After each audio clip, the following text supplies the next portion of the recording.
Dans l'après-midi du 5 février 2026, des adjoints du shérif répondant à une urgence médicale dans un quartier tranquille du Tennessee sont tombés sur une scène qui allait rapidement donner lieu à une enquête pour homicide.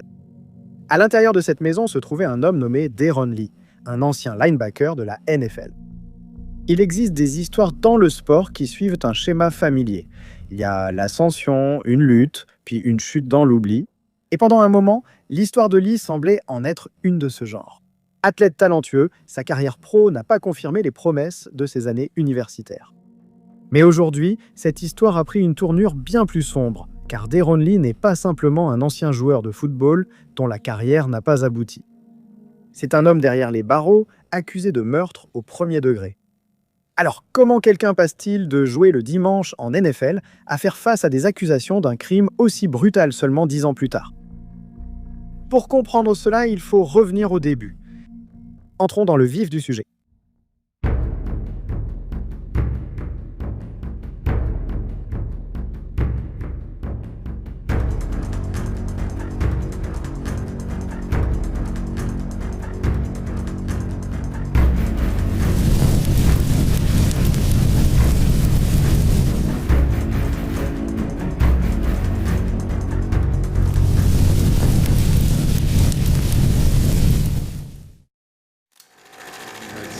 J'étais à l'Elite Sen, c'est comme ça que ça s'appelle. L'Elite Sen se déroule dans l'Indiana. Et j'ai remporté le titre de l'homme le plus rapide. J'ai gagné le titre de l'homme le plus rapide du monde. Et je n'oublierai jamais ça. J'ai passé une excellente journée, mais j'étais le gars le plus rapide là-bas. C'était assez ironique parce que je suis plutôt rapide aujourd'hui. J'ai d'innombrables souvenirs, mais celui-là, je m'en souviens vraiment. Deron Lee a grandi à New Albany, dans l'Ohio.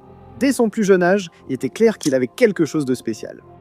Il est devenu un joueur de football remarquable au lycée de New Albany, et il a reçu des offres de Boston College, Duke, Illinois, Purdue et Minnesota. Il a décidé de rester chez lui et jouer pour Ohio State. Là-bas, il est devenu l'un des linebackers les plus explosifs du pays. Sa carrière universitaire a atteint son apogée lors du Sugar Bowl 2015, une demi-finale des playoffs universitaires contre Alabama. Avec 7 plaquages et 2 sacs, Lee a été nommé MVP défensif de ce match. C'était une performance marquante qui a annoncé à tout le monde du football qu'il fallait désormais compter avec lui. 11 jours plus tard, les Buckeyes allaient remporter le championnat national contre Oregon. Avec une bague de champion national désormais à son doigt, Lee a pris la décision de quitter Ohio State plus tôt et de se présenter à la draft NFL 2016. L'étape suivante est le NFL Combine, une semaine d'évaluation physique, médicale et d'entretien avec les équipes. Lee a impressionné les recruteurs en courant le sprint sur 40 yards en 4,43 secondes, une vitesse remarquable pour un linebacker, et plus rapide que beaucoup de receveurs de la NFL. Les New York Jets l'ont choisi en 20e position au premier tour, lui proposant un contrat de 4 ans d'environ 10,28 millions de dollars garantis. Tous ces jouets-là, as-tu compris en attendant qu'on t'appelle dans la salle d'attente de la draft, tout le chemin parcouru? Absolument. Tu vois quelques gars être choisis et tu vois Joey et Zeke, ces gars-là, être sélectionnés. C'est à ce moment-là que ça m'a vraiment frappé. Je me suis dit, tu sais, tes rêves sont vraiment sur le point de se réaliser et tout ton travail acharné va enfin porter ses fruits. Et tu sais, parfois, je n'arrive même pas vraiment à mettre des mots dessus, mais tu sais, quand j'ai reçu cet appel, c'était incroyable. Mais sa première année était loin d'être impressionnante. En fait, la société d'analyse Pro Football Focus l'a classé comme le linebacker débutant le moins bien noté de la ligue. L'année suivante, la même société l'a classé 87e sur 428 linebackers ayant obtenu une note. En 2018, il a été suspendu pour 4 matchs pour une infraction liée au dopage. Au total, il a disputé 43 des 64 matchs avec les Jets, enregistrant 4 sacs, 3 interceptions et 241 plaquages. Lee a ensuite joué pour plusieurs équipes, dont les Chiefs de Kansas City. Bien qu'il ait appartenu à l'organisation lors du championnat 2019, il n'a pas joué les séries éliminatoires, mais a reçu une bague du Super Bowl. Sa carrière s'est terminée en 2021 après de courts passages à Buffalo et à Las Vegas. Malgré les attentes, il n'a jamais été sélectionné pour le Pro Bowl, ni remporté de prix majeur, ni figuré parmi les meilleurs dans aucune statistique de la Ligue. Après sa carrière de football, le nom de Lee est revenu dans les gros titres. Pas pour le football, mais pour quelque chose de bien plus troublant.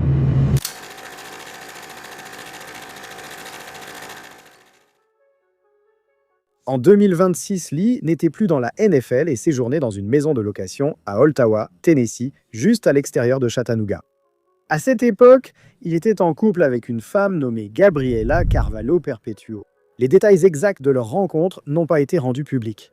Mais début février, ils étaient ensemble dans la maison d'Ottawa depuis 10 jours. Gabriela, appelée Bella par ses proches, était une femme de 29 ans, chaleureuse et ambitieuse. Ses parents disaient qu'elle avait naturellement le contact facile avec tout le monde. Bella a grandi dans le Massachusetts et à 15 ans, sa famille a déménagé en Floride, où elle finirait par s'installer. Plus tard, jeune femme, Bella a déménagé à New York pour poursuivre une carrière en journalisme clinique, séduite par l'idée de raconter des histoires médicales. Mais avec le temps, sa vocation a changé. Elle a compris qu'elle préférait être avec les patients plutôt que d'écrire sur eux de l'extérieur. Elle s'est inscrite à une formation universitaire en soins infirmiers pour soigner les nouveau-nés aux moments les plus fragiles de leur vie. Elle était compatissante, déterminée et à 3 mois de son diplôme. Mais en février 2026, cet avenir a soudainement été brutalement interrompu.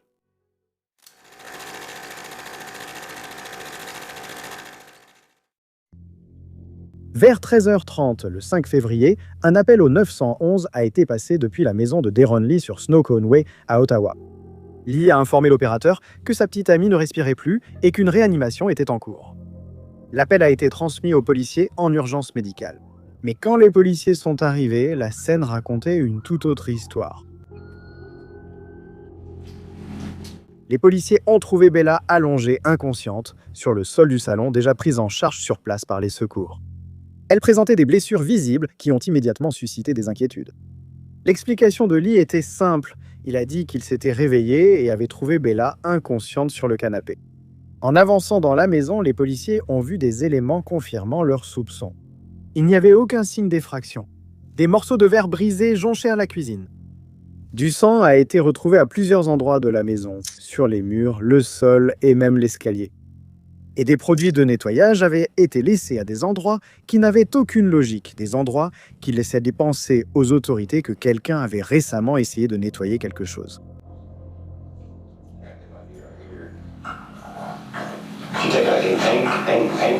Je ne sais pas, je n'en ai aucune idée, merci. J'étais juste à l'étage.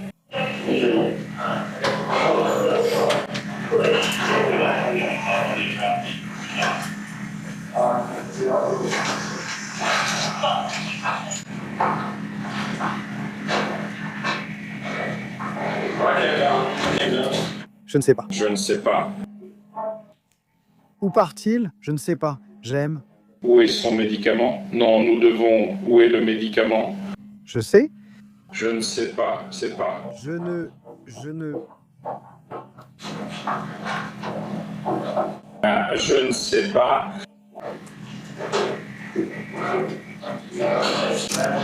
Je ne sais pas. Je ne sais pas. On s'en va, non? 3. D'accord, monsieur. Non, ça s'éteint. Je peux traîner. Je vais venir te voir. D'accord? D'accord. D'accord. Merci, merci, merci. Où est votre collègue?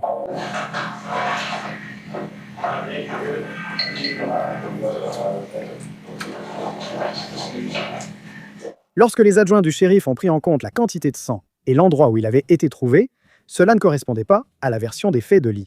Ce n'était pas le portrait d'un homme qui s'était simplement réveillé pour trouver sa petite amie sans réaction. Et puis il y avait Lee lui-même. Les agents l'ont décrit comme paniqué, nerveux et incapable de donner des réponses claires sur ce qui s'était passé dans la maison. À ce moment, les adjoints du shérif souhaitaient des éclaircissements de Daron Lee.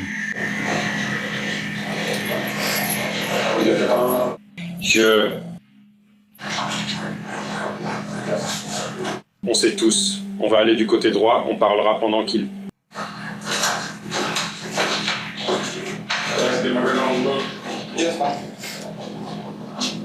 Alors, qu'est-ce qui se passait? Tu as dit que tu étais là-haut en train de dormir. Ouais, je dormais. D'accord. Alors pourquoi elle ne sait pas ce qu'on a vu? Je ne sais pas. Je lui dis qu'elle doit prendre une douche. Et c'est tout. J'étais assommé. À ce moment-là, c'est là où j'étais. Je ne sais pas. Je ne sais pas. Je ne sais pas. D'accord. D'accord. Qu'est-ce qui se passe? On a fait couler la douche car la fenêtre était ouverte. Ensuite, la maison a été inondée. Tout a explosé. Je nettoyais juste avant de m'endormir. D'accord. Je pensais qu'elle allait descendre et finir ça à cause de ses parents. Mais ensuite, je suis redescendu et voilà ce qui s'est passé. Est-ce qu'elle va bien?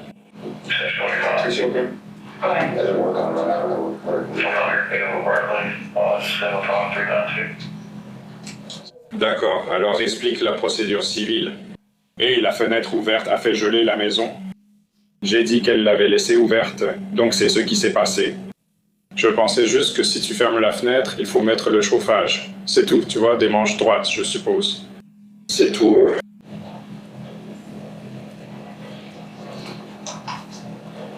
Ça va? Ils y travaillent encore. Quel est son nom de famille? Perpetuo. P-E-R-P-T.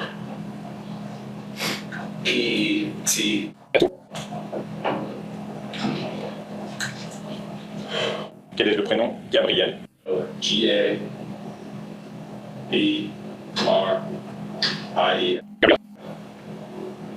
D'accord. Donc tu vas bien? D'accord. Oui, à 19 996.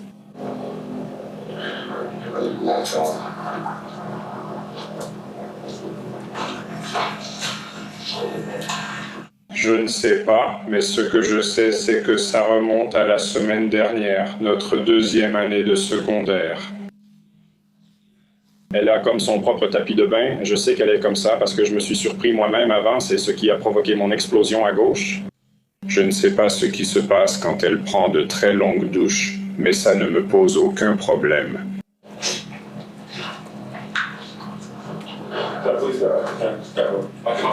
Belle accusation. Je vais même t'offrir une petite démonstration visuelle ici.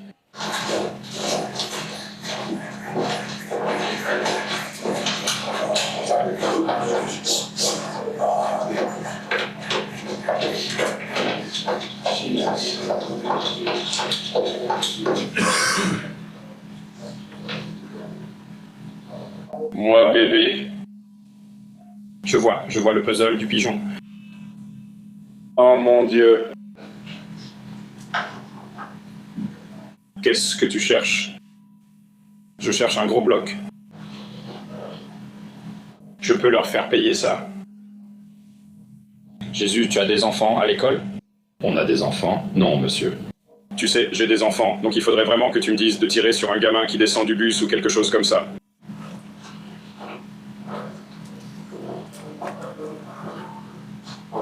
Je n'en ai pas.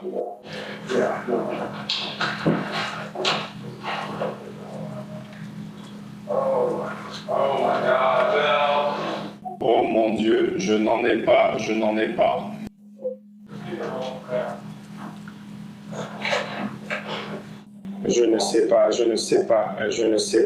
sais pas. Bacchus, Scott, je ne sais pas. Je n'en ai pas.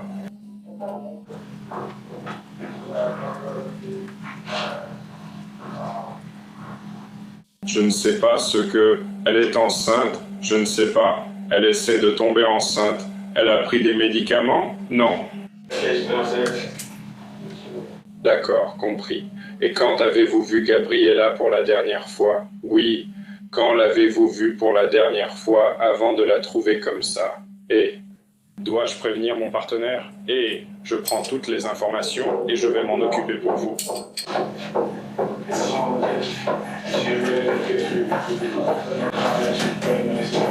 Je ne fais que cette flèche. Non, c'est mieux. Et je ne saurais pas parce que je voyais ces petites boules qu'elle avait, ces petites boules en forme de colline qu'elle a là-haut. Je ne sais pas, j'ignore même qu'elle les a. Elle les garde toujours dans son dos. Tu l'as vu là-bas. S'il te plaît, parle-moi. Merci. On te tiendra au courant. Non, c'est ce que je dis.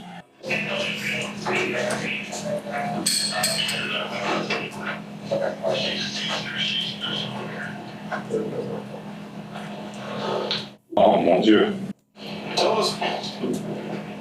Combien de temps ça a duré? Attends, quoi? Quoi? Je suis arrivé un peu en retard, alors dis-moi ce qui se passe. Je suis descendu, je me suis réveillé, et elle était déjà allongée sur le canapé. Elle était déjà sur le canapé quand je suis descendu. Mais avant ça, je ne sais pas si elle montait ou descendait. Je ne sais pas, c'est ce que je veux dire.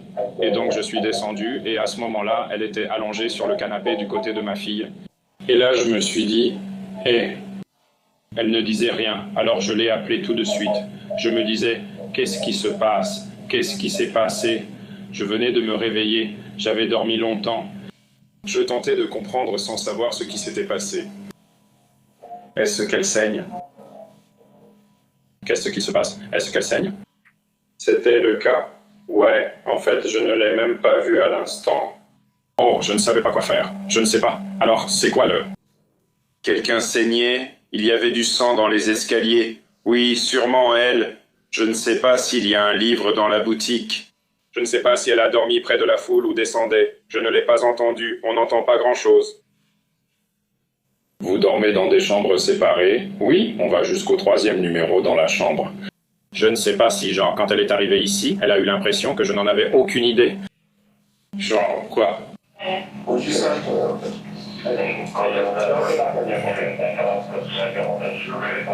Ils s'occupent encore d'elle.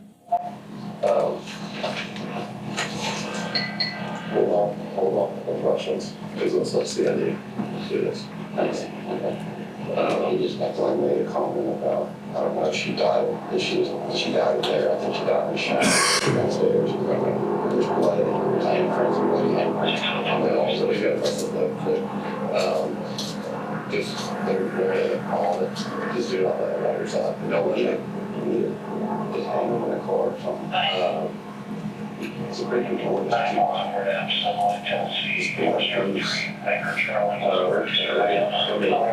seriously, I want to work this, yeah.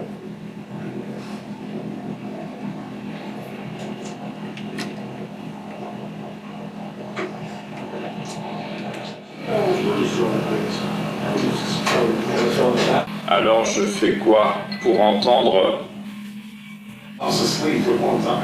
D'accord, alors c'est quand la dernière fois que tu lui as vraiment parlé? Elle a parlé de toi. Je te parlais hier soir. Donc à elle, Je crois que tu étais ici tout le temps.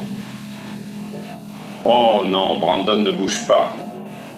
Quand es-tu rentré à la maison? je parlais du processus, et voilà ce qui s'est passé. Et ce serait tellement... Elle était loin de lui. Oui, elle était toujours loin de lui. Et puis je suis revenu et j'ai dit ne... On met ça dans une voiture et on partira. D'accord? On va devoir faire sortir des gens. Lee a été retenu pendant que les autorités examinaient la scène. Les experts ont utilisé un produit chimique appelé Blue Star, proche du luminol. Le test a montré que du sang avait été nettoyé à plusieurs endroits de la maison, ce qui suggère une tentative de dissimulation de preuves. D'autres traces de sang sont apparues partout dans la maison et dans un véhicule au garage, suggérant que la violence s'était propagée dans plusieurs pièces. Dans une pièce, la réaction au Blue Star a révélé quelque chose de particulièrement troublant. Une série d'empreintes de mains humaines incrustées dans la moquette. Les enquêteurs ont ensuite noté que les empreintes semblaient montrer quelqu'un appuyant ses mains sur le sol, comme s'il essayait de se relever ou de ramper pour s'éloigner. Au moment de cette vidéo, les autorités n'ont pas confirmé publiquement à qui appartiennent ces empreintes de mains. Selon la déclaration sous serment de la police, Lee lui-même portait des signes de lutte physique. Les enquêteurs ont constaté des blessures sur son visage, ses mains et sa poitrine. Du sang a aussi été trouvé dans l'étui de son téléphone. Son téléphone et ses vêtements ont été saisis comme preuve. Ce que les enquêteurs ont constaté sur le corps de Bella était profondément troublant. Elle présentait à l'abdomen une blessure compatible avec une plaie par arme blanche. Elle avait de graves ecchymoses à la tête et autour des yeux, ainsi qu'une fracture du cou. Des ecchymoses couvraient ses bras et son torse. Et plus glaçant encore, ce qui semblait être une morsure humaine a été trouvé sur son épaule. Son corps a été transporté au centre médico-légal du comté de Hamilton pour autopsie. L'examen a conclu que Bella est décédée d'un traumatisme crânien causé par un objet contondant. Elle avait 29 ans. Elle n'était plus qu'à 3 mois d'obtenir son diplôme. Elle avait toute la vie devant elle. Face à l'accumulation des preuves médico-légales, les enquêteurs en avaient assez vu. Lee a été placé en garde à vue sur les lieux et arrêté plus tard dans la journée. Il a été inculpé de meurtre au premier degré et d'altération de preuves. La libération sous caution a été refusée. Mais l'histoire n'a pas commencé dans cette maison au Tennessee. En fait, les allégations de violence entourant Duran Lee remontaient à plusieurs années.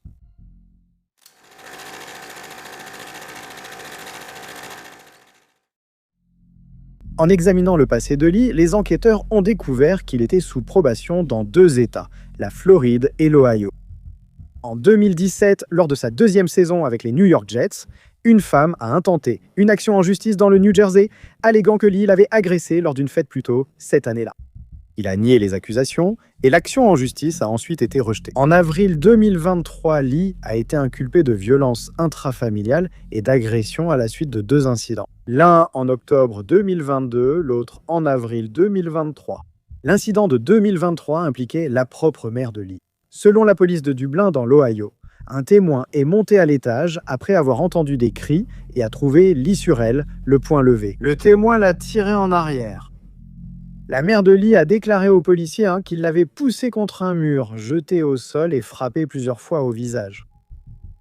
Lee a finalement plaidé coupable en 2025 à une accusation réduite de tentative d'agression. Il a été condamné à 90 jours de prison, dont 88 avec sursis, ce qui signifie qu'il n'a purgé qu'environ 2 jours derrière les barreaux. Il a été placé en probation jusqu'en février 2027. L'incident de 2022 impliquait une autre femme qui a déclaré à la police que Lee avait lancé un téléphone qu'il avait frappé à la tête avec une telle force que son oreille s'est mise à saigner. Le rapport précisait aussi que Lee l'avait saisi au cou et frappé l'oreiller près de sa tête, laissant des marques rouges sur sa gorge. Un schéma clair commençait à se dessiner et les enquêteurs feront plus tard référence à ses antécédents lors de l'audience préliminaire de Lee.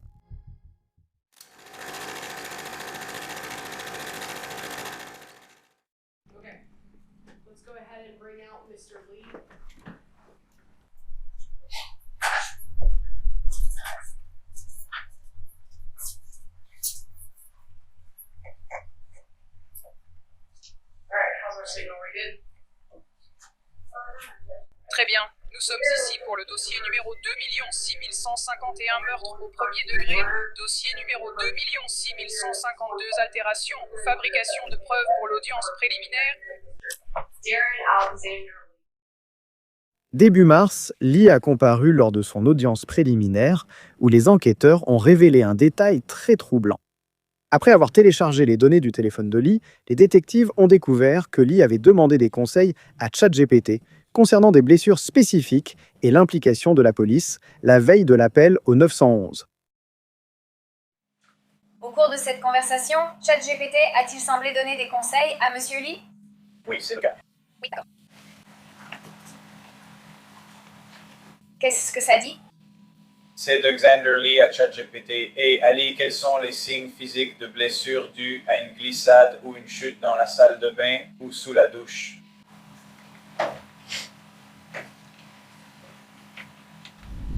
C'est le 4 février? Le 4 février 2026 à 11h49.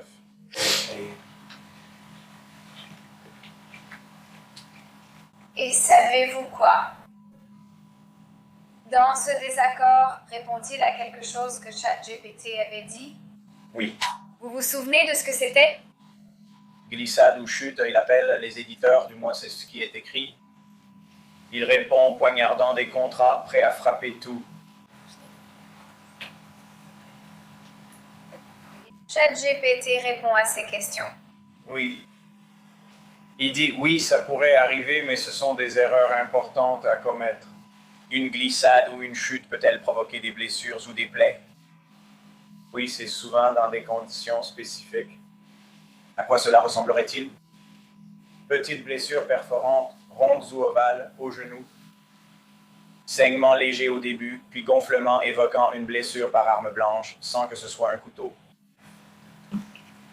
Et à votre connaissance, en examinant l'ensemble des messages et pas seulement des extraits, est-ce que cela ressemble à la conversation que M. Lee a avec ChatGPT les 4 et 5? Oui. Le 5 février, vous souvenez-vous avoir vu des messages où M. Lee demande à ChatGPT s'il doit appeler le 911?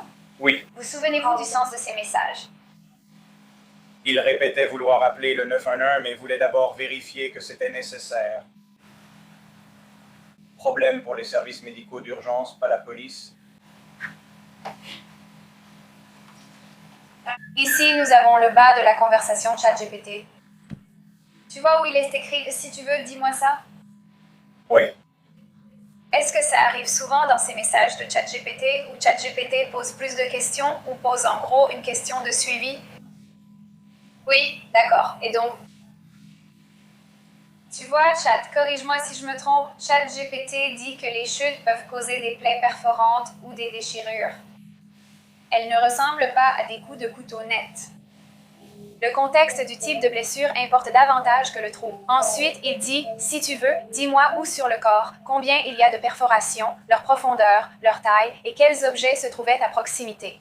Je peux t'aider à vérifier si ça correspond. Je crois que c'est ce que ça dit. Laisse-moi vérifier si ça correspond à une chute accidentelle ou si c'est quelque chose qui devrait être évalué.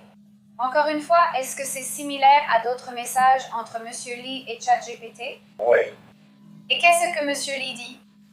Sa réponse est oui, milieu du ventre, intérieur, hanche. Vous souvenez-vous si mademoiselle Perpetuo avait-il des blessures au ventre ou à la hanche? Oui. Qu'est-ce que c'était? Il y avait une blessure par arme blanche et puis sa hanche, je ne sais pas si c'était une pièce de vélo, une blessure par arme blanche aussi sur sa cuisse.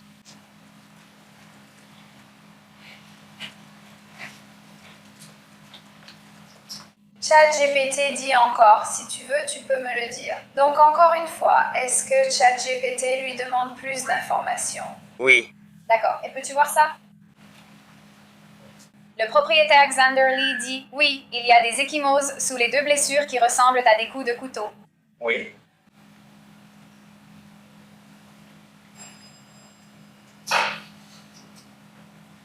Monsieur Lee, ce message dit « Ses deux yeux sont enflés ». Quelle est la date de ce message?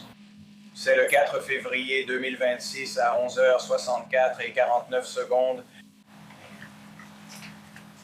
Le message suivant de ChatGPT. Faisons une pause sur les blagues, car avoir les deux yeux enflés peut venir d'une chute, mais cela devient un cas à faire vérifier, pas pour l'homme Isis. Te souviens-tu du message de Monsieur Lee qui aurait pu ou non amener ChatGPT à lui dire d'arrêter de plaisanter? Je ne sais pas. Je ne peux pas dire avec certitude lequel. Les blagues venaient de quelque chose. Je ne me souviens pas. Tu sais ce que veut dire LOL? Oui. Tu sais ce que veut dire LMAO? Oui. Que veut dire LMAO? Que veut dire LOL? Noir et elle. Dans l'une des messages de Monsieur Lee pendant cette période concernant des blessures à une personne, est-ce que Monsieur Lee utilise LMAO ou LOL? Oui.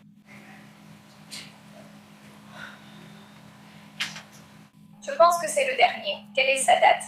Il est écrit de 4-2026 à 12h33. Il dit Xander Lee, le propriétaire, dit qu'elle a mis du sang partout, bon sang. C'est bien ça? Oui. Après l'audience, le juge a estimé qu'il y avait des motifs suffisants et a transmis l'affaire au grand jury. S'il est inculpé, Lee serait jugé lors d'un procès pénal dans le comté de Hamilton, où un jury déciderait de sa culpabilité ou non. Pour l'instant, Lee reste en détention sans possibilité de libération sous caution, alors que la procédure judiciaire se poursuit. S'il est reconnu coupable de meurtre au premier degré dans le Tennessee, Lee risque 3 peines possibles. La peine de mort, la réclusion à perpétuité sans possibilité de libération conditionnelle, ou la perpétuité avec possibilité de libération conditionnelle, bien que cela exigerait tout de même de purger au moins 51 ans derrière les barreaux.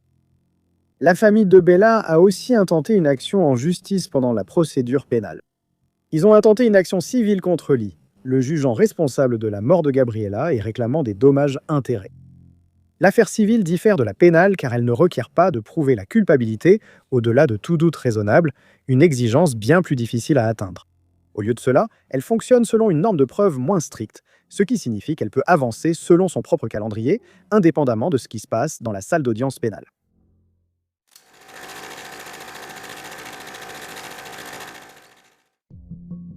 Il existe une version de cette histoire centrée sur le football, Une carrière prometteuse n'ayant jamais atteint son potentiel, un joueur arrivé en NFL sans devenir célèbre.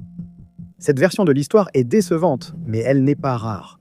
Beaucoup de choix de premier tour ne deviennent pas les stars que leur position à la draft laissait présager. Mais ce n'est pas l'histoire que nous racontons dans cette vidéo. Dans cette vidéo, nous racontons l'histoire de Bella, une jeune femme qui a traversé le pays pour poursuivre son rêve de s'occuper de nouveau-nés, et qui était à seulement quelques mois d'obtenir son diplôme. Une femme qui, selon tous les témoignages, faisait en sorte que les personnes autour d'elle se sentent reconnues et bien accueillies. Nous racontons comment sa vie a été brutalement interrompue dans une maison de location où elle vivait depuis quelques semaines. La procédure judiciaire contre Deron Lee se poursuit, tandis que les événements de cet après-midi de février à Ottawa, Tennessee, sont encore reconstitués en salle d'audience. Voici ce que nous savons. Une vie prometteuse a été fauchée bien trop tôt, et un homme autrefois acclamé dans des stades pleins à craquer les dimanches se retrouve aujourd'hui derrière les barreaux chaque jour, accusé d'y avoir mis fin.